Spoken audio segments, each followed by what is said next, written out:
Такого не мог ожидать никто. Досмотрите это видео до конца, и вы узнаете, на какое преступление пошел Эмомали Рахмон. Подписывайтесь на наши обновления и точно будете в курсе всего самого важного. Власти Таджикистана объявили о начале антитеррористической операции в Горно-Бадахшанской автономной области Гбао.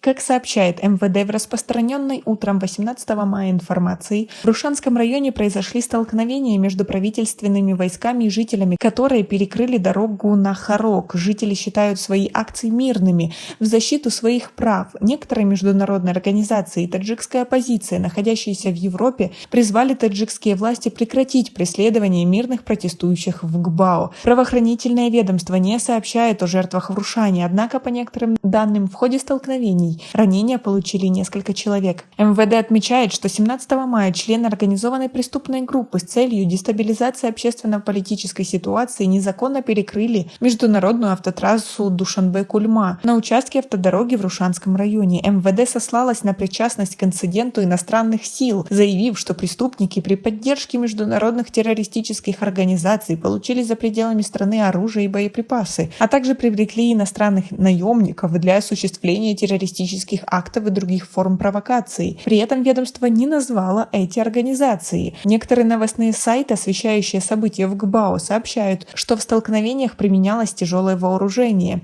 Подтвердить эти слова из других источников пока невозможно. В настоящее время доступ в интернет в Гбао отключен. А как вы относитесь к такой ситуации, к тому, что власти приняли такое решение, тем самым развязав правоохранительным органам руки, и неизвестно, что это за собой повлечет? Свое мнение по поводу всего этого напишите нам, пожалуйста, в комментарии. Также МВД Таджикистана уже сообщило, что в ходе контртеррористической операции в Рушанском районе Горно-Бадахшанской автономной области 18 мая были убиты 8 и ранены 11 человек, задержанные более 70 участников акции протеста. Убитых, раненых и задержанных правоохранительное ведомство называет активными членами террористической группировки. Проверить эту информацию по независимым источникам не предоставляется возможным из-за отсутствия связи и интернета в Гбао. Ранее МВД подтвердило, что утром в среду в Рушанском районе произошли столкновения между правительственными войсками и жителями, которые перекрыли дорогу на Харок. До того, как телефонная и интернет-связь с регионом была прервана, местные жители заявили, что у участников акции не было оружия, жертвами стали мирные люди. Однако МВД Республики Таджикистан утверждает, что у членов ОПГ изъято большое количество оружия и боеприпасов, коктейль Молотова. Организованные преступные группы, состоящие из 200 человек, с применением всех видов оружия в центре Рушанского района в 3 точках перекрыли автотрассу Душанбе-Харок и дорогу на пограничную комендатуру. По данному факту областной прокуратурой возбуждено уголовное дело и ведется следствие, говорится в распространенном 18 мая сообщении пресс-службы МВД Таджикистана. Очевидцы же рассказывают, что группа молодых местных жителей попыталась препятствовать движению боевой техники в сторону Харога. У них не было оружия, утверждают они.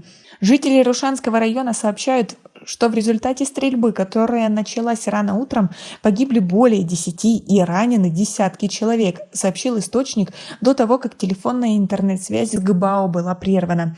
Сотрудники правоохранительных органов без разрешения заходят в дома, заставляют мужчин и молодых людей сообщить о местонахождении находящихся в розыске участников акции протеста 17 мая в Хароге. Все автомобильные дороги в районе заблокированы, сообщили местные жители. Радио Азади удалось связаться с председателем Рушанского района Дадхудо Фарухом, однако, услышав вопрос о ситуации в районе, он отключил свой телефон. Тем временем источники в Кулябе сообщили, что в ходе контртеррористической операции в Рушанском районе Гбао погиб 25-летний офицер группы Альфа МВД Таджикистана Файзали Джабарзода. Он получил пулю в грудь. Джабарзода похоронен 18 мая на кладбище села Дахана города Куляба. Ситуация в Гбао остается неспокойной с 14 мая, когда несколько сотен жителей Харога вышли на акцию протеста в местечке Бархарок и потребовали отставки главы Гбао Алишера Мирзанабота и мэра города Резона Зарзода, снятие всех блокпостов в областном центре, прекращение преследований жителей Бадахшана, проведение справедливого расследования ноябрьских событий и освобождение задержанных и осужденных активистов. Но и, как можно было предположить, конечно, власть это не выполнили. А как вы относитесь ко всей этой ситуации? Свои ответы напишите нам, пожалуйста, в комментарии. У нас пока на этом все. Оцените наше видео подпиской и лайком. До скорой встречи.